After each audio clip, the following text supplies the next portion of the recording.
안녕하세요, 체리입니다.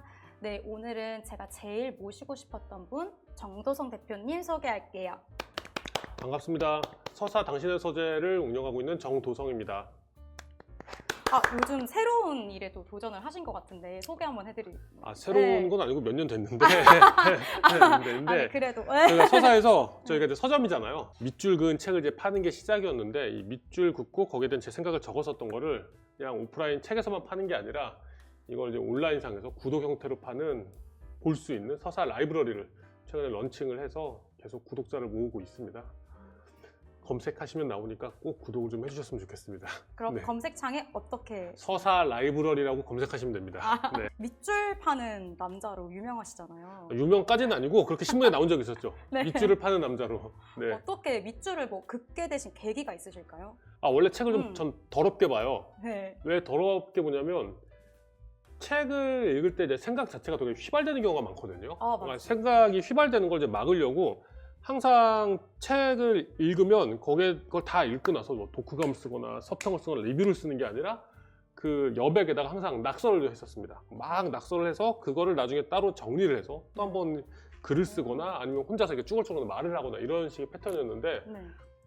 잘 아시겠지만 저희가 서사 당신의 서재를 2019년 서교동에서 시작을 했잖아요. 네. 근데 그 당시에 있던 책들은 지금보다 훨씬 더 제가 그 책이 여백에 낙서한 책들이 정말 많았어요. 그런데 저희 서점에 오시는 분들이 되게 특이하게 제가 이제 그러니까 밑줄을 긋고 낙서했던 책을 되게 즐겨서 사시는 분들이 많더라고요. 근데 굉장히 흥미로웠던 게 시간이 없는 사람들만 이걸 그렇게 사가요. 그래서 이게 이 책을 다 읽을 시간 모두가 없잖아요. 네. 그러니까 이 책에 밑줄을 긋고 나만의 어떤 생각 자체를 더해주는 것, 어떤 이 책에 있는 내용 자체를 설명해주는 것이 누군가한테는 굉장히 시간을 좀 많이 줄여주고 누군가한테 도움이 될 수 있는 서비스겠구나 네. 라는 생각으로 해서 이제 서비스를 런칭을 하게 된 거죠. 가끔 네. 디스도 막 하시고 맞아요. 막 그러시더라고요. 근데 이게 저는 책을 읽을 때 욕도 쓰고 동의할 수 없는 생각을 되게 중요하게 생각을 해요. 네. 왜냐면 이제 결국 책을 읽는다는 것 자체가 내 생각과 내 언어를 이제 확장하기 위함인데 그게 어디에서 생기냐면 책을 읽다 보면은 내가 되게 동의할 수 있는 책이 있거든요. 네네. 그리고 또 한켠에는 반대에는요 동의할 수 없는 책이 있어요. 네. 그럼 동의할 수 있는 책과 동의할 수 없는 책 그 사이의 공간만큼이 내 생각이에요, 정확하게.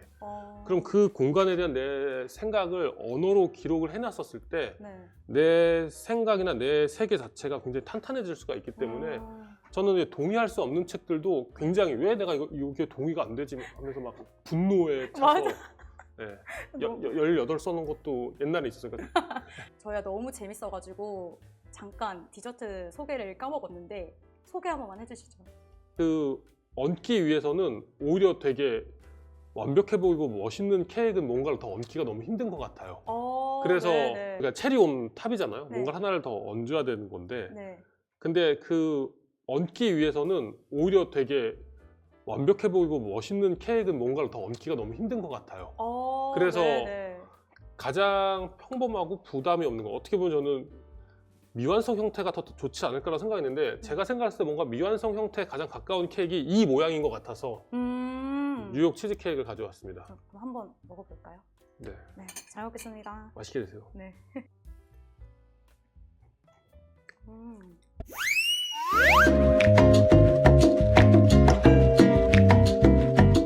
대표님의 체리는 무엇인지 얘기 한번 해볼게요.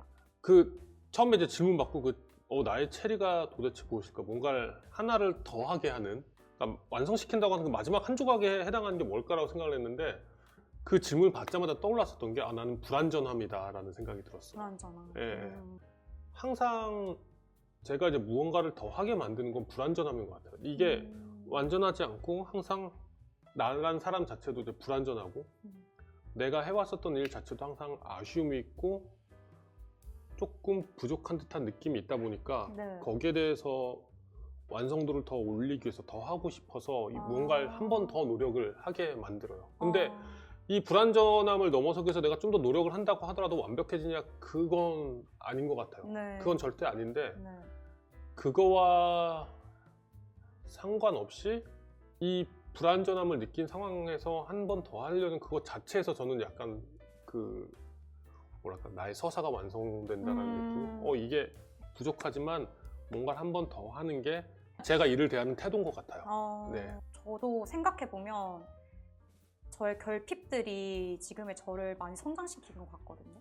네, 그거를 채우려고 하다 보니까 또 다른 제가 되어 있고 그러면서 조금씩 저의 세계를 확장시켰던 것 같아서 공감이 많이 되는 것 같아요. 근데 불완전함이라는 것 자체가 되게 어려운 것 같아요. 이 불완전함을 인지하기 이전의 단계에서는 네. 어쨌거나 되게 최선을 다하거든요. 최선을 다하고 에너지를 많이 나는데 쓰죠. 최선을 네. 다하고 나는데 다 하고 났는데 음. 결국 해놨었던 결과물이나 이 과정들을 돌아보면 항상 뭔가 이제 부족해요. 그걸 이제 받아들인다는 게 제가 지금 여기서 이렇게 카메라 앞에서 말로 떠드는 건 굉장히 쉬운데 네. 실제 삶에서 그걸 맞닥뜨릴 때는 굉장히 어려운 것 같아요. 네. 그리고 그 일을 대할 때 난 어차피 불완전한 거니까 불완전함을 긍정한다는 것 자체가 과정에서의 불완전함까지 또 가면 또 그게 안 되잖아요. 그러니까 이제 네네. 그걸 경계하는 것도 되게 어려운 것 같아요. 그래서 항상 이 과정에서는 굉장히 완벽함을 추구해야 되는데 이 결과에서의 불완전함을 긍정하기 위해서는 내가 이 일 자체를 어떻게 대해야 되지? 거기에 대한 고민이 항상 이제 따라가고 있는데 네. 그런 고민을 할 때마다 제가 일단 마법의 주문처럼 되뇌이는 문장이 있어요. 제가 되게 좋아하는 그 소설가 중에서 김탁환 선생님이 쓰신 책에 아마 책 이름이 원고지였을 거예요. 거기에서 무슨 이야기를 하시냐면 나는 아름다운 문장보다 정확한 문장을 쓰고 싶다. 그런 문장이 있거든요. 네네. 내가 뭔가를 잘하기 위해서 되게 아름답고 현란한 문장 쓰는 게 아니라 내 어떤 의도와 내가 원하는 거, 내 지향점에 따라서 굉장히 나는 정확한 것을 해낼 거야 라는 그 다짐을 쓰셨는데 네. 이게 그 일을 할 때 그 과정에서 제가 혹은 네. 우리가 가져가야 될 가장 근본적인 태도인 것 같아요. 뭔가를 잘하겠다라고 하게 되면 나중에 오는 그 실망도 되게 크고 기대하게 되잖아요. 크고 그 실제로 완벽한 건 존재하지도 않고 주관적이니까. 네. 그리고 완벽을 추구하는 과정에서 굉장히 소진되는 게 굉장히 큰데 네. 이 정확함이라는 것은 조금 다른 표현이거든요. 다른 영역이에요. 네, 그러니까 네. 내가 어떤 의도와 목적 자체가 정확하게 하기 위해서는 처음부터 의도와 목적이 분명해야 돼요. 분명하지 않으면은 정확하게 한다는 게 말이 안 되는 거거든요. 네. 정확하게 하기 위해서 목적과 의도를 명확하게 하고 그것들을 하기 위해서 잘하는 게 아니라 하나씩 뭔가 오늘의 내가 해야 될 걸 성실하고 정확히 하는 이 과정들이 네. 있었을 때 나중에 돼서 지나고 났었을 때 이 불완전함을 전부 다 긍정할 수 있는 토대가 되는 것 같아요. 어떻게 보면은 정확함들이 또 조각들이 모여서 어떤 완벽함이 될 수도 있는 거고. 안 되더라고요, 저는. 근데 되면 좋겠는데 네. 되길 희망했는데 네. 지금까지 했었을 때 이 완벽한 조각이라는 거는 되게 우리 상상에나 존재하는 것 같아요. 약간 저는 유니콘 같은 존재라고 생각을 해요. 유니콘. 네. 그럼 그간에 이제 불완전함을 조금 친근하게 받아들이신 편인 것 같은데 노력들이 있으셨는지. 받아들인 게 아니라 네. 그냥 불완전함에 길들여지는 것 같아요. 불완전한 것이 네. 패배하는 것이 실패하는 것이 그냥 우리 삶의 일부구나라고 받아들이는 것 같아요. 지금 말씀 들어보니까 완벽에 굉장히 집착하는 편이어가지고 항상 스스로 좀 괴롭히기도 했었는데요. 정말 유니콘 같은 거일 수도 있겠네요. 그 얘기 한번 해볼까요? 그 서점을 운영하게 된 계기. 많은 분들이 궁금해하실 것 같은데요. 맞아요. 서점을 왜 운영하는지 많이 물어보시는 분들이 많은데 원래 회사를 다녔어요. 처음 들어갔을 때 저희 부서는 출근 시간이 되게 빨랐어요. 네. 입사할 때 홈페이지는 9시부터 6시라고 하는데 7시 반까지 오라고 하더라고요. 15분에 갔는데 저 빼놓고 이제 부서 선배님들이 전부 다 회의를 하고 계시더라고요. 그래서 7시 15분에 보면 늦는구나 싶어서 6시 40분에 이제 출근을 했습니다. 10시에 퇴근을 했는데 한 1년 그런 생활을 하다 보면 이제 내가 없거든요. 전 그 회사를 정말 가고 싶어서 입사를 한 거였는데 제일 가고 싶어 하는 회사였는데 이게 뭔가 이게 행복하지 않는 느낌이 들어서 이게 뭔가 내가 선택이 좀 잘못됐구나. 내가 가장 원하는 성취를 했는데 내가 여기서 행복하지 않다라고 하게 되면은 이것은 내가 의사결정을 했었을 때 뭔가 잘못한 게 있다라는 생각이 들었어요. 그래서 이제 고민을 하다 보니까 어떤 직업을 선택하거나 회사를 선택했을 때 모든 걸 다 분석을 했거든요. 산업에 대한 분석도 했고요. 그다음 직무에 대한 분석도 철저히 했고 회사에 대한 분석도 철저히 했는데 딱 하나 안 한 게 있었던 게 내가 어떤 사람인지 그걸 왜 분석을 안 하는 거예요. 나에 대한 분석. 내가 어떤 가치를 지닌 사람인지 분석을 해봐야겠다라고 생각을 했는데 시간이 오래 걸려요. 왜냐면 우리는 나 스스로에 대해서 질문을 던지는 훈련을 받아본 적이 없거든요. 맞아요. 그래서 그걸 찾는데 한 2년이 걸렸어요. 근데 2년이 걸렸는데 그 중간에 그걸 고민하는 과정에서 제일 힘들었던 것 중에 하나가 10시, 11시에 끝나면요 집에 가면 기절하고 자거든요. 할 수 있는 게 읽고 쓰는 게 제일 쉽거든요. 네. 그래서 책을 읽는 시간을 확보하려고 하루에 10분씩 6번을 쪼갰어요. 그래서 네. 출근할 때 10분, 점심시간 10분, 네. 뭐 퇴근 직전에 10분, 퇴근길에 10분 이런 식으로 하면 하루에 아무리 사람이 바빠도 10분씩 6번을 쪼갤 수는 있거든요. 그러면 1시간이 진짜 나와요. 대단하시다. 그러면은 와. 그게 5일이 누적이 되잖아요. 네. 그러면은 5시간이면은 웬만한 책 한 권에서 2권 정도 다 읽어요. 근데 네. 문제는 뭐냐면 그렇게 책만 읽는 게 중요한 게 아니라 그걸 통해서 내 생각을 뭔가 끄집어내야 되는데 그걸 하려면 결국 앉아서 글을 써야 되거든요. 네. 게으른 고양이라는 카페가 있었습니다. 근데 네. 거기에 가서 11시, 12시쯤에 도착을 해서 항상 밀크티를 사 먹었어요. 어느 날은 제가 글을 쓰다가 잠이 들었어요. 네. 벽에다 기르고 잠을 드는데 2시가 넘었더라고요. 그래서 굉장히 깜짝 놀라서 화들짝 놀라서 나갔는데 그 사장님이 그 카운터 앞에서 이러고 주무시고 계시더라고요. 저를 안 기다려주신 깨우고. 거죠. 네. 네. 그래서 저는 그걸 보고 너무 감사해서 아 나도 나중에 언젠가는 내 일과 삶의 의미에 대해서 고민하는 사람들한테 네. 이 사장님처럼 의미 있는 공간을 제공하고 싶다라는 생각을 그때 처음 했었어요. 정확히 얘기하면 2010년도에. 나중에 제가 일을 하다가 콘텐츠 만드는 일을 하다 보니까 책이 너무 많아져서 네. 옛날 그 기억과 기억이 떠오르면서 아 이거 그러면 서재 컨셉의 서점을 하나 만들자라는 생각을 해서 이 당신 삶의 서사를 찾아가는 서재가 되면 좋겠습니다 라는 의미로 서사 당신의 서재라는 서점을 오픈하게 됐습니다. 만약에 그때 퇴사를 하지 않고 네, 네. 계속 다니시는 삶이랑 네. 지금의 삶이랑 비교했을 때 지금이 훨씬 나를 찾아가는 과정에서 행복하신가요?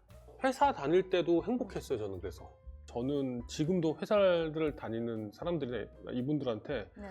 퇴사하고 싶다라고 하면 보통 좀 말립니다. 그러니까 왜냐면 회사 안에서도 분명히 내가 어떤 사람인지 명확해지게 되면은 분명히 내가 회사 안에서 굉장히 더 큰 즐거움과 더 큰 네. 의미와 성장을 가져갈 수 있는 부분이 많거든요. 네. 그걸 충분히 누려보지 못하고 섣불리 나오는 건 너무 이거 안타까운 일이라고 생각을 해서 저는 무조건 회사가 최고다라고 이야기를 해요. 뭐 물론 저 같은 경우는 회사를 통틀어서 10년을 다니긴 했어요. 그런데 10년 이후에는 정확히 얘기하면은 회사가 싫어서 퇴사를 한 것도 아니고 회사가 네. 나빠서 퇴사를 한 것도 아니고 내가 일을 하면서 추구하려는 가치가 이제는 회사보다는 밖에 나와서 일을 하는 것이 훨씬 더 효율적이라고 생각을 했기 때문에 나왔던 거지. 어떤 행복의 크기를 이제 비교를 하거나 네. 어떤 불행과 뭐 어떤 불행의 크기를 비교해서 했었던 결정은 아니었어요. 뭐 회피도 아니고 네네네. 그래서 저는 진짜 선택이셨네요. 예, 회사 나올 때 되게 감사했어요. 그래서 뿌듯하게 생각한 것 중에 하나가 회사를 나오는 마지막 날 그 회사에서 그 저한테 이제 계약서를 또 새로 주셨었어요. 이게 나와서 그 프리랜서로 우리 회사랑 같이 일하자는 계약서를 오 해서 정말요? 네네네네. 대박. 그래서 처음 저는 들어요. 그래서 회사에서 했었던 일을 이제 나와서도 계속해서 그 회사 우리랑 같이 일하자. 네네네. 아, 계속해서 그래서 컨텐츠 만들고 강의하고 했었던 일 자체를 네. 제가 직전에 다녔던 사람도 계속 한동안 계속 같이 했었어요. 네. 오, 뭔가 내가 회사 조직 안에서 일을 했었을 때 이 조직과 나를 너무 대립적인 관계로 안 보면 좋을 것 같아요. 네, 그게 사람의 이 시선 자체가 되게 대립적으로 대립적으로 볼 때랑 아니면 공동체로 볼 때랑 나의 어떤 태도나 나의 생각의 범위 자체가 너무 많이 달라지거든요. 네. 근데 대립적으로 보기 시작하게 되면은 오히려 내가 성장을 하는데 한계가 되게 많고요. 네. 그리고 내가 좀 더 불행해질 수 있어요. 맞아요. 네. 저 공감하는 게 그 제가 좋아하는 작가님 아시죠? 작가님의 네. 책에 그 재능에 대해서 얘기가 음. 있었는데 그 행복이라는 네. 감정 있잖아요. 네. 그거를 찾는 것도 재능이라는 거예요. 근데 저는 그 문장을 듣고 아, 지금 저희가 이렇게 얘기 나누고 이렇게 맛있는 거 먹고 하는 것도 행복인 거고 이 순간순간에 느끼는 것도 재능인 건데 너무 그거를 간과하고 살았구나 그동안. 또 재능이라고 하니까 약간 또 잘 그 감각을 또 키우고 싶어가지고 또 잘하고 싶더라고요. 그래서 그 말이 갑자기 생각이 나네요. 맞아. 근데 이제 그 회사랑 나 관계를 이제 대립적으로 네. 보는 순간 그렇게 방금 말씀하셨던 네. 되게 사소한 행복이나 이런 것들 모든 가능성 다 차단을 해버리기 때문에 네. 저는 항상 이렇게 얘랑 나랑 그러니까 회사랑 나랑 대립적인 게 아니라 되게 일종의 연합이라고 저는 생각을 했으면 그쵸. 좋겠어요. 약간 네. 동료처럼 진짜. 네네네네. 네. 불완전함에 대해서 이제 말씀을 하셨는데 또 이제 서점 대표님이시니까 추천 책이 있다면. 그 올해 나온 책 중에서 마크 앨리슨이라고 뉴욕의 목수예요. 네. 뉴욕 최고의 목수라고 합니다. 어, 제목이 완벽에 관하여예요. 완벽에 관하여. 근데 네. 말은 완벽에 관하여인데 처음부터 끝까지 불완전함에 대해서 이야기를 해요. 좋아하는 문장 몇 개가 있는데 그걸 읽어드리면 95페이지. 내가 바라는 만큼 완벽하게 날카로운 공부는 이 세상에 없다. 적당히 괜찮은 끌이 있으면 계속 나를 갈아 쓰면 된다. 그러니까 이게 굉장히 기억에 남는 불완전함인데 뉴욕 최고의 목수라고 하면 왠지 장비나 도구 자체도 세팅하는 것도 굉장히 완벽한 걸 이제 추구할 것 같은데 네. 불완전한 도구도 충분하다는 거예요. 불완전한 도구 있으면 내가 그냥 갈아서 쓰면 돼 라는 이 마인드 자체가 너무 저는 내가 일을 했었을 때 계속해서 예상치 못한 상황들이 빵빵 터지잖아요. 네네. 완벽한 조건에서 하는 일은 없잖아요. 네. 그거 자체를 되게 자연스럽게 받아들이는 것이 오히려 네. 완벽에 가까울 수 그러네요. 있구나라는 생각을 했었고요. 목수는 자기가 만든 것에 미흡한 면이 있어도 그것을 인정하고 받아들여야 한다. 이게 최선을 다했지만 목표를 달성할 수 없을 수 있잖아요. 이제 그것 자체를 받아들이는 태도가 되게 인상적이어서 또 밑줄을 그었었고 316페이지. 우리는 끝까지 불완전한 상태로 남아있다가 결국 이 세상에서 사라진다. 이분은 이제 마크 앨리슨은 불완전함이야말로 이제 삶의 본질로 여겼던 것 같아요. 그래서 불완전이라는 것 자체를 이상하게 여길 필요도 없어. 원래 우리는 불완전한 존재였고 계속해서 불완전하다가 언제나 불완전하게 사라질 거야 라는 이야기. 마지막 제가 올해의 문장까지는 아니지만 굉장히 좋았던 문장인데 네. 내 삶의 한 조각이 당신 삶의 한 조각이 될 수 있고 당신 삶의 한 조각이 내 삶의 한 조각이 될 수 있다. 인간이라는 것 자체가 이 책에 나온 것처럼 전부 다 불완전해요. 네. 불완전한 사람이 불완전한 조각들이 있기 때문에 이게 결합됐을 때 조금 더 완전해진다라는 것으로 받아들여졌어요. 그러니까 이게 불완전하니까 그냥 여기서 끝나는 게 아니라 불완전한 내가 네. 또 다른 불완전함을 가진 누군가를 만났었을 때 조금 더 완전해지고 좀 더 완전한 삶. 그러니까 이게 사람이 완벽해진 게 아니라 우리 네네. 삶 자체가 완벽해진다라는 느낌으로 받아들여져서 불완전한 인간들이 서로 함께 했을 때는 네. 삶 자체가 조금은 인간은 여전히 불완전한데 네. 우리 삶 자체는 좀 더 완전해지는 느낌이 있어서 네. 이 문장이 되게 와닿으셨어요. 되게 위로가 됐어요. 우리는 나는 불완전하지만 네. 나의 삶은 조금 더 완전함에 다가갈 수가 있겠구나라는 생각이 좀 들었었어요. 네. 서점 오픈하셨잖아요, 이 네네네. 지역에. 근데 특이하게 그 손님분들께서 가셔가지고 직접 페인트 칠을 같이 하셨더라고요. 그렇죠. 이번에 이제 독서 모임 자주 나오셨던 분들이 이제 페인트 칠도 하고 이제 서점 이제 이사할 때도 많이 좀 도와주셨거든요. 네. 이게 되게 서점 운영하면서 되게 저도 이제 처음으로 깨달은 건데 네. 그 친구랑 네. 친밀한 사람이랑 좀 다르더라고요. 체리님 저희가 친구인가요? 친구는 아니죠. 그렇죠. 네. 근데 친한가요? 라고 하면 맞다고 해야지 이게 말이 되잖아요. 네, 친하죠. 이 정도면 친하죠. 그렇죠. 네. 다시 한번 물을게요. 제가 네. 친한가요? 네, 친합니다.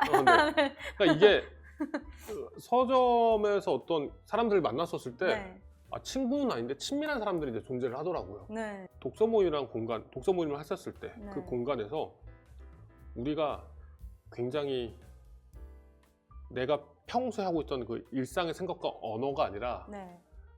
책을 기반으로 해서 굉장히 내면의 어떤 생각과 언어를 끄집어내다 보니까 네. 사람들의 어떤 친밀감 자체가 되게 커지는 것 같아요. 한마디로 우리 평소에는 이거 어떻게 해야 되지? 이거 뭐 짜증나 뭐 해? 네. 이런 이야기 하다가 네. 갑자기 데미안을 이야기하고 인생을 얘기하고 네. 내가 묻어보지 않았던 내 내면의 이야기를 끄집어내다 보니까 네. 되게 친밀한 관계들이 생기는데 그 친밀한 관계 사람들과 이 대화를 하는 과정이 뭔가 내가 몰랐던 나를 되게 발견을 하는 계기가 되더라고요. 네, 그리고 네. 내 생각 자체도 타인의 어떤 생각과 비교하면서 조금 더 명확해지는 부분이 있어요. 네. 전 항상 권하는 게 책 읽기에서 끝나지 말고 이게 글쓰기까지 한 단계 더 나아가시라고 항상 권유를 좀 해드려요. 그러니까 네. 이게 긴 글이 아니어도 되거든요. 네. 어떤 내 생각 자체를 좀 더 견고하게 만들게 하기 위해서는 거기 한번 쓰는 작업도 하셨으면 좋겠고, 네. 그리고 누군가와 말이- 이렇게 대화. 대화를 하시는 작업을 쭉 꼭 하시게 되면은 나라는 사람 자체가 조금 더 이제 선명해지는 시간이 될 수 있을 것 같아요. 오늘 나와주셔서 너무 감사하고 끝낼 줄 알았죠. 갑자기 진짜 궁금한 거야. 네네. 불완전함이라는 단어가 계속 생각이 나서요. 네, 근데 제가 처음에 섭외 너무 놀라신 것 같은데 네네. 섭외 제안 드렸을 때 그때 복도에서 눈 동그랗게 이렇게 놀라시면서 자기 카메라 앞에서 너무 뚝딱거린다고 네네네. 네, 그렇게 말씀하셨었거든요. 네네. 근데 그것도 어떻게 보면 나의 불완전함일 수 있잖아요. 아, 그렇죠. 네, 네. 근데 그럼에도 불구하고 선뜻 네 이렇게 용기를 내신 이유가 갑자기 엔딩하려고 하는데 궁금해가지고 어, 저도 궁금한데, 네. 솔직히 저도 후회했어요. 아니, 왜 하겠다고 했지? 하면서. 후회하셨어요? 네, 후회했어요, 솔직히. 이거 왜 하겠다고 했지라고 했는데, 네. 애써 의미 부여했던 게까지는 그거였어요. 나도 언젠간 유튜브 한번 해봐야 되니까, 네. 해보고 싶어. 그러니까 이거 네. 미리 한번 경험해보면 좋을 것 같아.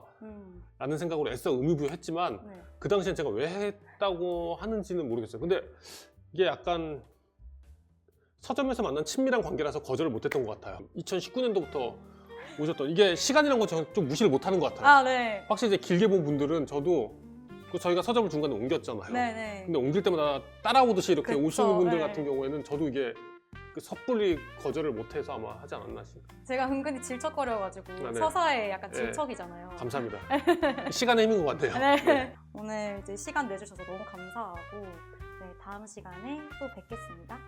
서사 많이 사랑해주세요, 여러분. 사랑 좀 해주세요. 부탁드립니다. 네. 네, 다음 시간에 뵐게요.